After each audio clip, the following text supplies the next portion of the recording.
हे ज्ञेय सब संसार पर निज रूप उसमें मूल है। उसको अगर जाना नहीं सब जानकारी धूल है। हूँ आत्मा गुण ज्ञान वाला,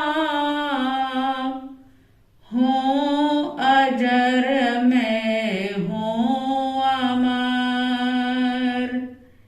इंद्रिय अगोचर रूप हूँ यह जानते वे धन्य नर।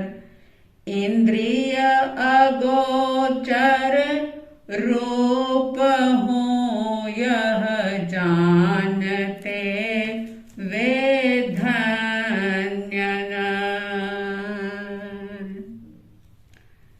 श्रद्धालु, जिज्ञासु श्रोताओं, बात चल रही थी श्रवणोपासक बनने की, श्रावक बनने की। परमात्मा महावीर के द्वारा स्थापित किया हुआ चतुर्विध जो संघ है, उस संघ का अंग बनने का सौभाग्य प्राप्त करने के लिए गृहस्थ अवस्था में रहते हुए भी किस प्रकार से श्रावक बना जाता है, कैसे श्रावक के व्रत होते हैं, और इन व्रतों को ग्रहण किए बिना कोई श्रावक नहीं बन सकता।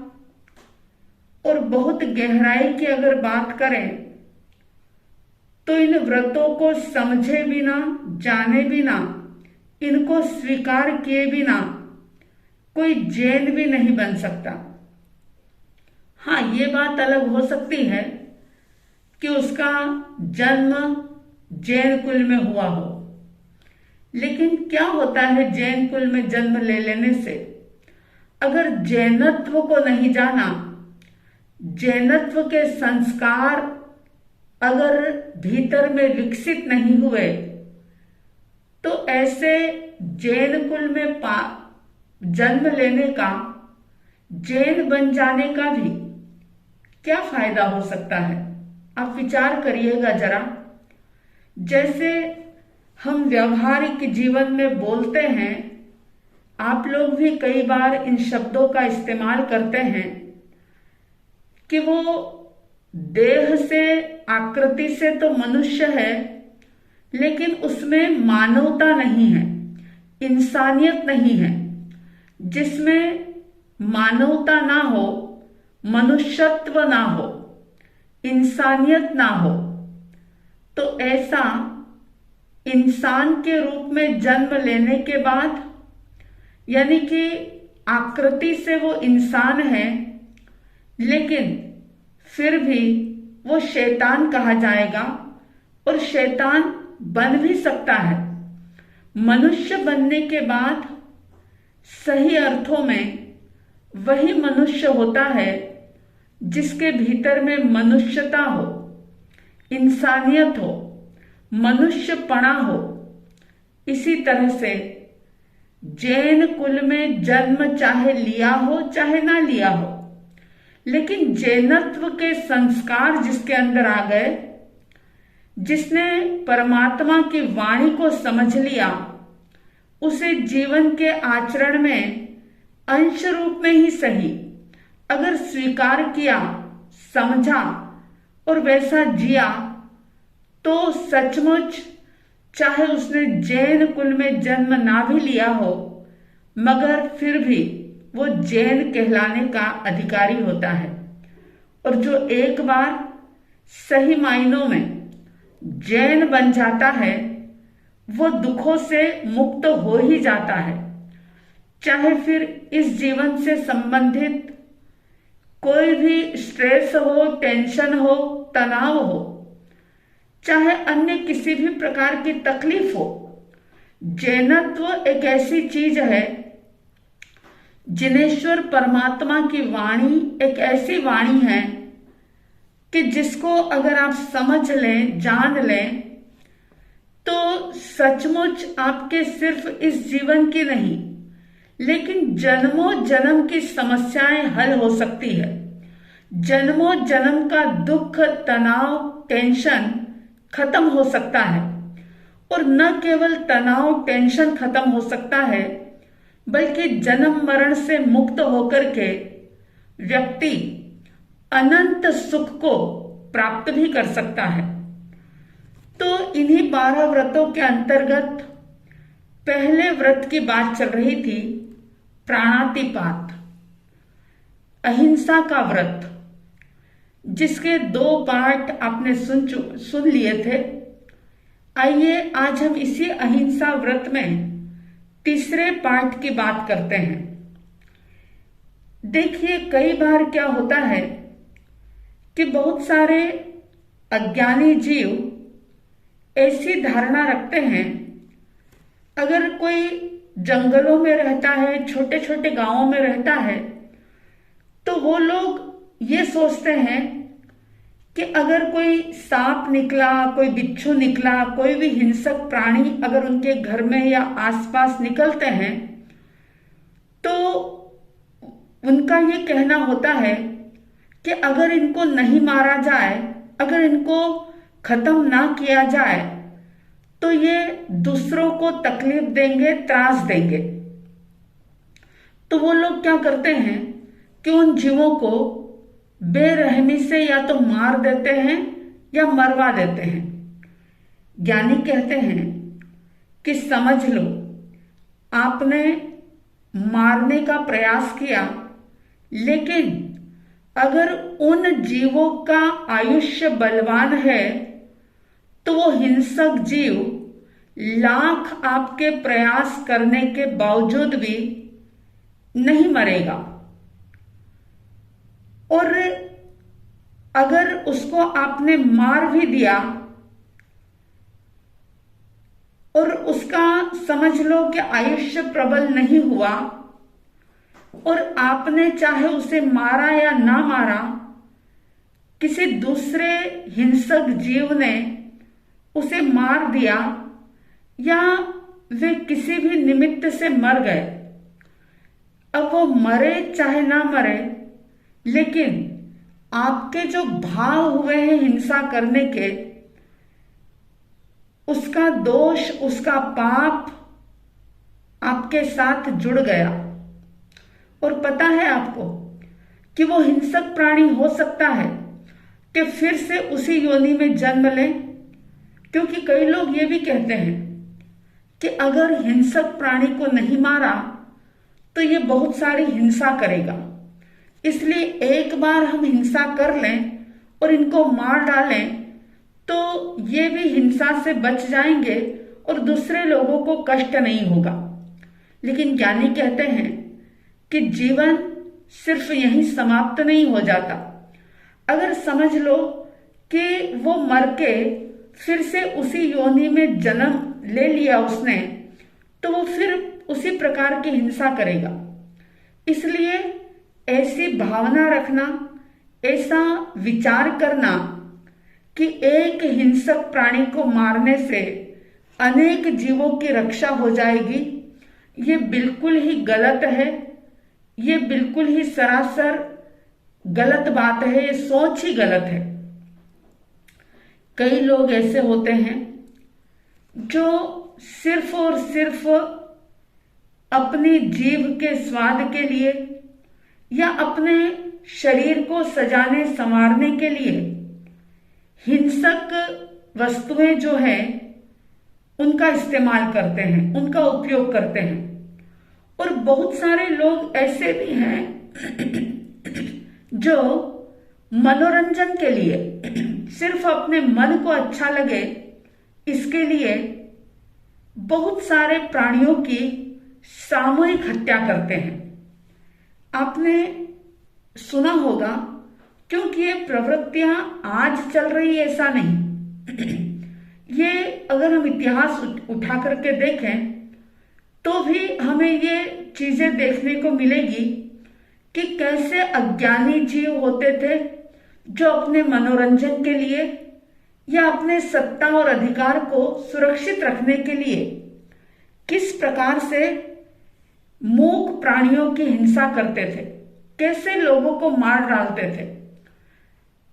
कोणिक राजा, औरंगजेब आदि का नाम तो आपने सुना ही है, जिन्होंने सत्ता और अधिकार को पाने के लिए कैसी कैसी हिंसाएं की। और शायद आपने सुना भी होगा कि मनोरंजन के लिए कैसा क्रूर बन जाता है इंसान। कहते हैं कि रोम का जो बादशाह था, सम्राट था, उसका नाम था नीरो। मैंने पढ़ा था इतिहास में ये। तो वो नीरो जो था वो बहुत ही क्रूर स्वभाव का था।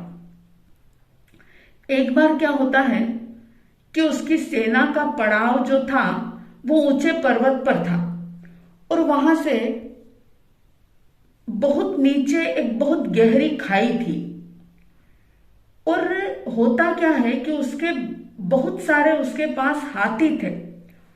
तो उसके पास जितने हाथी थे उन हाथियों में से एक हाथी, थोड़ी सी महावत की असावधानी होती है और वो एक हाथी जो था वो उस खाई के अंदर यानी वो दूसरी तरफ चला गया और उसका अचानक पैर फिसल गया और वो उस खाई के अंदर जाकर के गिर जाता है। अब आप समझ सकते हैं, कल्पना कर सकते हैं कि चाहे शरीर जानवर का हो लेकिन ज्ञान चेतना तो उनके पास भी है, क्योंकि आत्मा तो वही है जो कभी मनुष्य बनी थी, कभी देव बनी थी। आज वह जानवर की अवस्था में है लेकिन पूरा उसको अनुभव हो रहा है, पूरी सब प्रकार की संज्ञाएं उसके अंदर है, उसके अंदर ज्ञान भी है। तो जब वो खाई के अंदर गिरा तो बहुत भयंकर चोट उसको लग जाती है, क्योंकि बेचारा बहुत ऊपर से गिरा था। और जब चोट लगती है तो बहुत करुणता के साथ वो चिंघाड़ता है। हाथी तो चिंघाड़ता ही है। जब वो चिंघाड़ रहा था तो वो नीरो सम्राट जो था उसने उस हाथी की चिंघाड़ने की आवाज सुनी। अगर कोई दयालु व्यक्ति सुनता तो वो कांप जाता, वो उस हाथी को निकालने की कोशिश करता।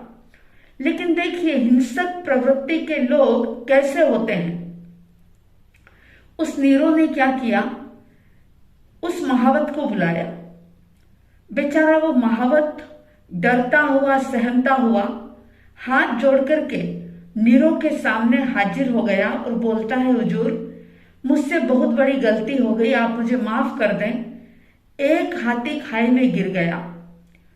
अब देखिए नीरो जो था उसने क्या किया, अफसोस प्रकट करने की बजाय खुशी प्रकट की और कहने लगा कि हमारे पास जितने भी हाथी हैं उन सभी को एक एक करके इस खाई के अंदर गिरा दो।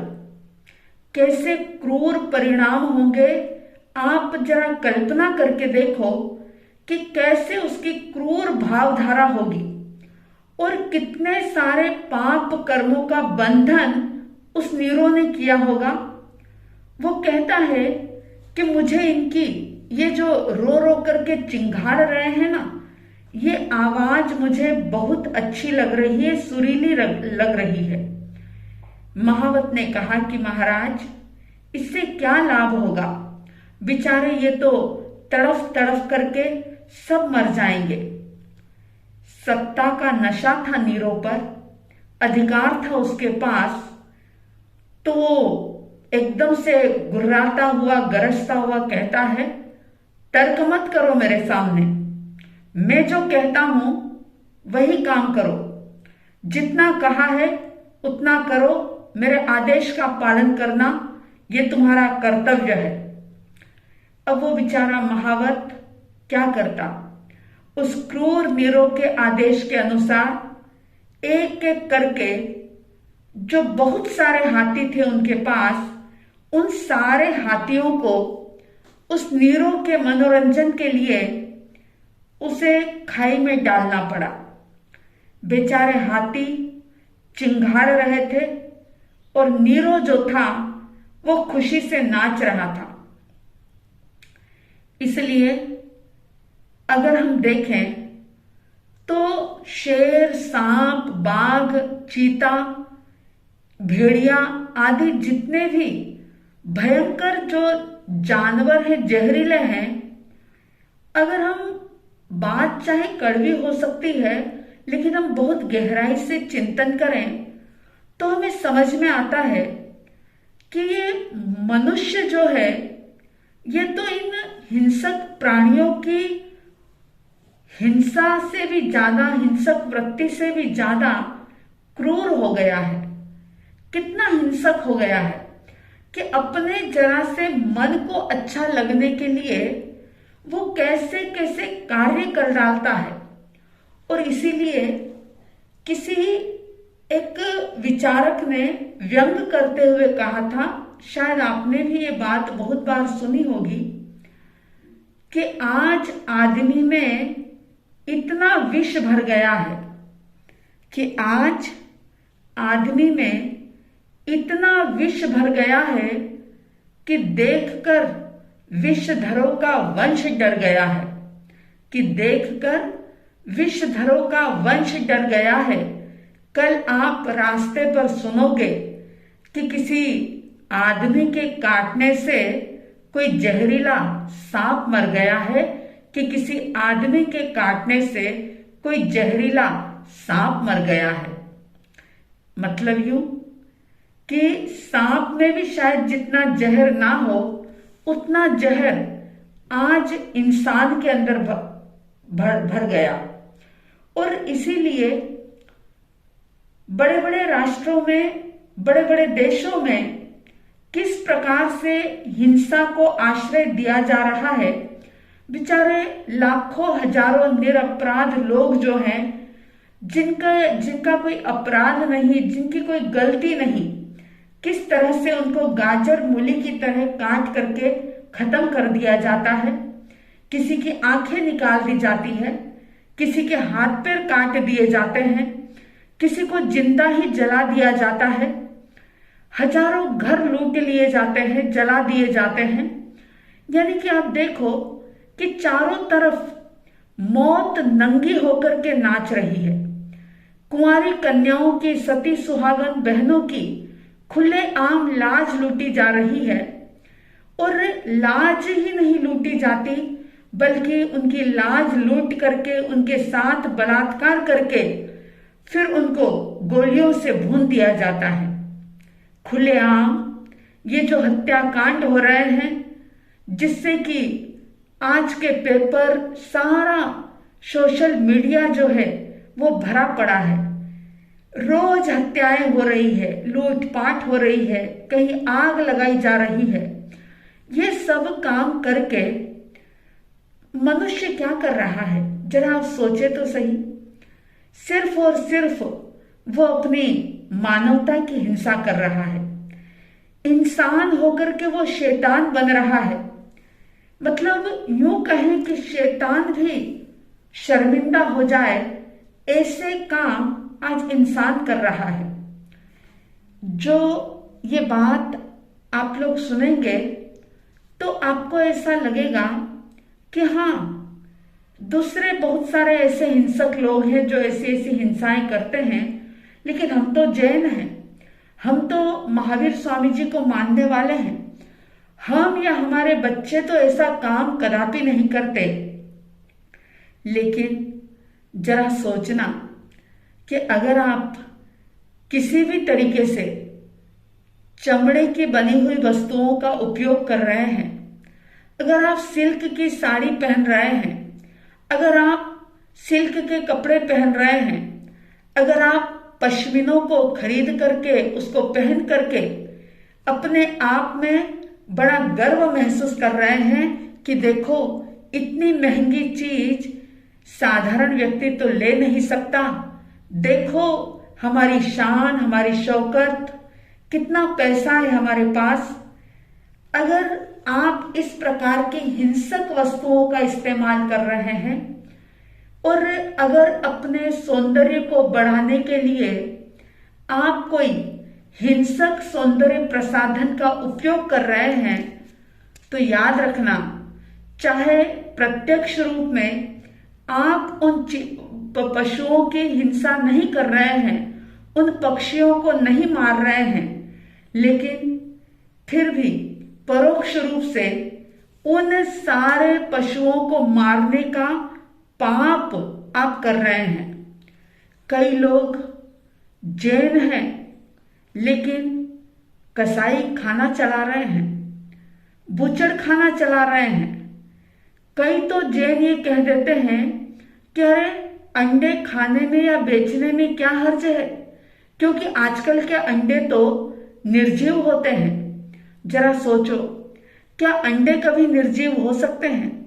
अरे जहां जैन दर्शन के अंदर एक जमीकंद के अंदर एक निगोद में सुई की नोक जितनी जगह में परमात्मा ने एक ही शरीर में अनंत जीव बताए हैं, क्या हमारे भगवान की वाणी झूठी हो सकती है?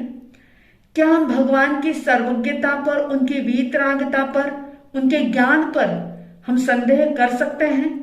जरा सोचे तो सही, अगर परमात्मा की वाणी पर भी शक हो रहा है, संदेह हो रहा है, या उन्होंने जो बात कही है वो हमारे गले नहीं उतर रही, तो फिर तो ऐसे लोगों के सामने तो किसी भी प्रकार की कोई धार्मिक चर्चा करना भी बेकार है। आजकल लोग फैशन की दृष्टि से कितने क्रूर हो रहे हैं।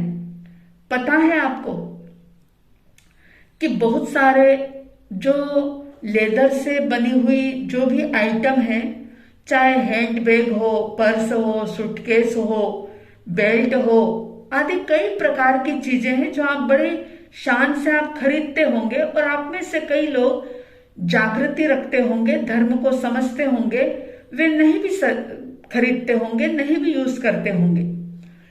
लेकिन अधिकांश लोग ये नहीं सोच पाते कि अपने तुच्छ शौक के लिए इतने सारे बेचारे मूक प्राणी, निरीह प्राणी जो हैं, कितना उनको क्रूरता के साथ मारा जाता है। सिर्फ वर्तमान काल में बनी बनाई चीज को ही मत देखो आप, लेकिन उस वस्तु को बनाने के लिए भूतकाल में कितनी हिंसा हुई है उसके बारे में जरा सोचो तो सही।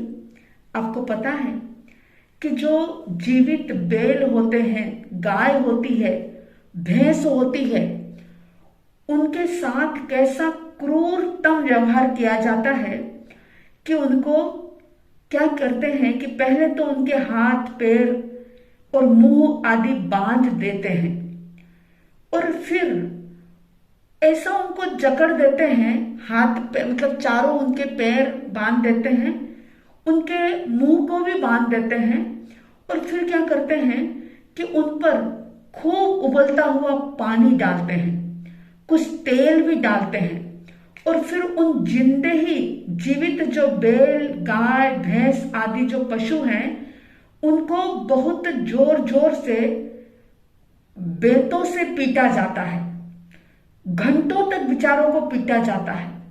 अब कल्पना करो कि उन पर क्या बीतती होगी। मैंने पहले ही कह दिया कि चाहे शरीर जानवर का है, लेकिन उनके अंदर भी आत्मा है, और जहां आत्मा है वहां पूरा ज्ञान है, अनुभव है, सुख दुख का वेदन है। वो कोई नॉन लिविंग थिंग नहीं है, वो कोई अजीव तत्व नहीं है कि उनको समझ ना हो। कुर्सी या टेबल को आप उठा करके पटक दें तो इनको दुख नहीं महसूस होगा, क्योंकि इनमें चेतना नहीं है, लेकिन उन जीवों के अंदर आत्मा है। आप कल्पना कर सकते हैं, थोड़ा सा सोच सकते हैं कि कैसे उनको वेदना होती होगी। और ऐसा जब पीटा जाता है तो क्या होता है कि उनका जो खून होता है उसका कुछ अंश उनके चमड़े के अंदर, लेदर के अंदर समा जाता है और उसके कारण से वो लेदर जो है और ज्यादा नरम बन जाता है और मजबूत बन जाता है।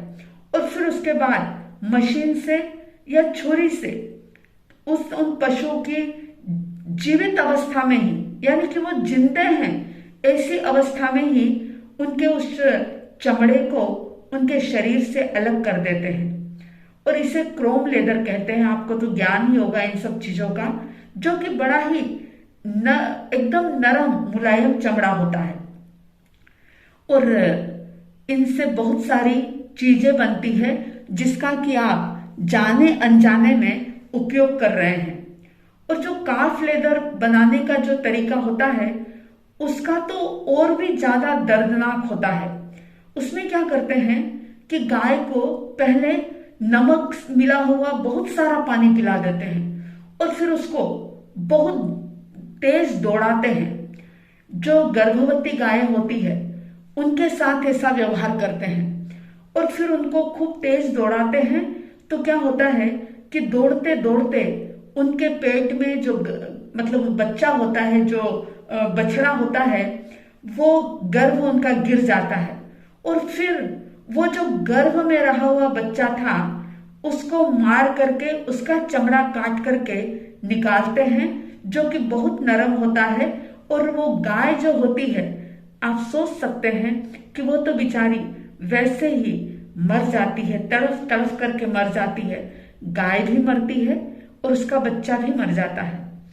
जरा से शौक को पूरा करने के लिए या जरा सा अच्छा दिखने के लिए, अपना एक स्टेटस सिंबल बनाने के लिए अगर इस प्रकार की चाहे अप्रत्यक्ष रूप में ही हिंसा हो रही हो, तो क्या हम जैन कहलाने के अधिकारी होंगे? क्या हम ऐसे भयानक पाप कर्मों का उपार्जन नहीं करेंगे कि जो नरक में, निगोद में, पता नहीं कहां कहां जाकर के इन पाप कर्मों को भोगना पड़ेगा? देखिए, आप में से कोई भी, और आप में से क्या, प्राणी मात्र भी, कोई भी दुख नहीं चाहता। सबका एक लक्ष्य होता है कि हमें सुख की प्राप्ति हो, हमारा जीवन सुखों से भरा रहे। लेकिन वो सुख मिलेंगे कैसे? जब आप अहिंसा धर्म को समझेंगे, जब आपके भीतर में दया और करुणा की भावना जागेगी।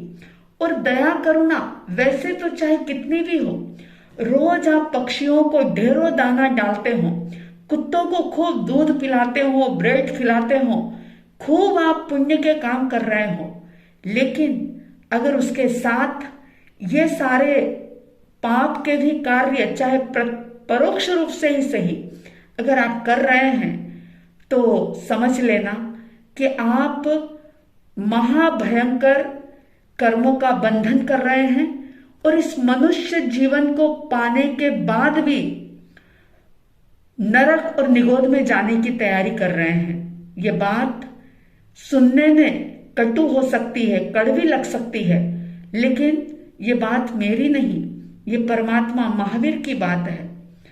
तो अनंत तीर्थंकरों की बात है, सिर्फ भगवान महावीर की नहीं, सारे केवलियों की ये बात है।